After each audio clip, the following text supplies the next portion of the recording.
Hey everybody, it's Joshua. Today I want to talk a little bit about firebox management.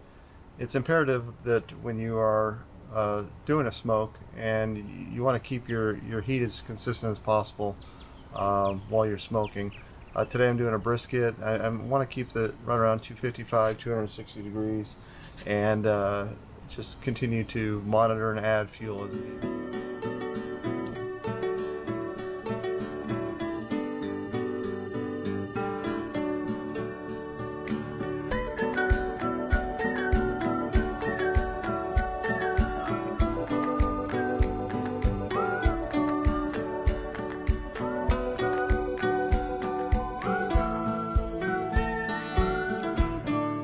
So, a couple of things that I do and to achieve this is actually the perfect smoke right here.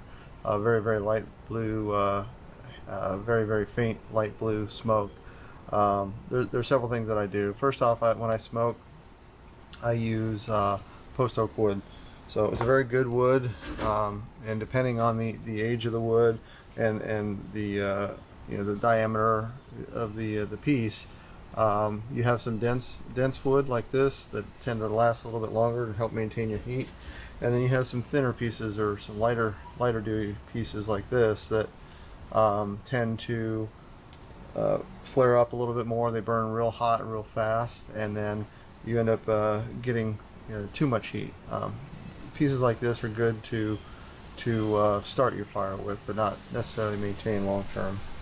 So one thing that I have learned over time is on my grill at least, I use a Oklahoma Joe Highland smoker, and one of the things that I've learned is that I try not to fight it anymore. I used to try and just be dead on 250, 255, 260, and ended up having a lot of problems with it, either getting way too hot, shooting up 300 degrees, or way too low, and being too cool, 220, 205.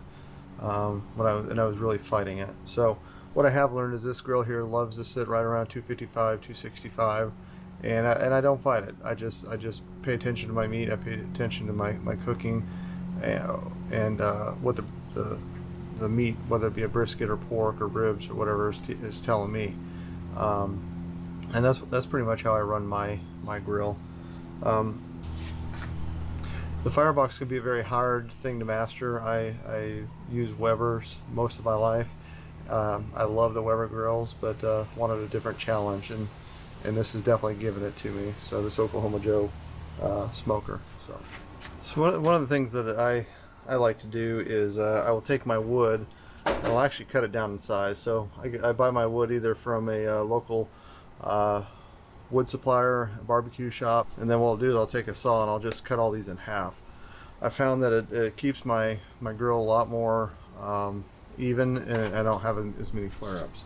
So we're sitting right around 230 right now. So we've got a preheated piece of wood right here that I'm gonna open up the firebox and put it in.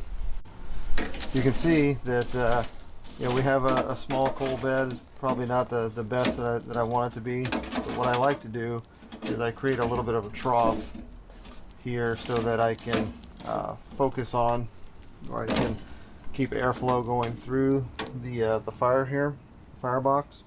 I also use a basket. I like to use the basket because it helps keep the wood up high, and it gives the airflow underneath the wood itself. So as you can see, this preheated wood here, it's already started to ignite, and what that does is, if you look over here, keeping it preheated, it keeps your smoke thin and blue, and you don't want that really thick white smoke that a lot of people think you do. So this is a good ignition. I'm already starting to climb back up, and we'll let this sit here for about another probably another 40 minutes or so. I'll have to put on another log. So, but again, this is a good way to manage it. One other thing that I also don't do is I leave the firebox door wide open. I want as much airflow to go through as I possibly can, and I don't want to smother it. One other thing that's important to do in your firebox is make sure that you are keeping airflow going underneath the wood. Now again, I have that basket there, so I'll use a scraper tool and then that scraper tool will enable me to take out some of the old ash and coals, and then when I do that, it continues to add air to the fire and continue to make sure that I'm burning a clean fire. I really hope you liked this video and you learned some helpful tips and tricks for operating an offset smoker similar to this one. If you did, please let us know below in the comment section. If you did like this video, we sure hope you like it and you'd also subscribe to our channel for any future content. Bye-bye.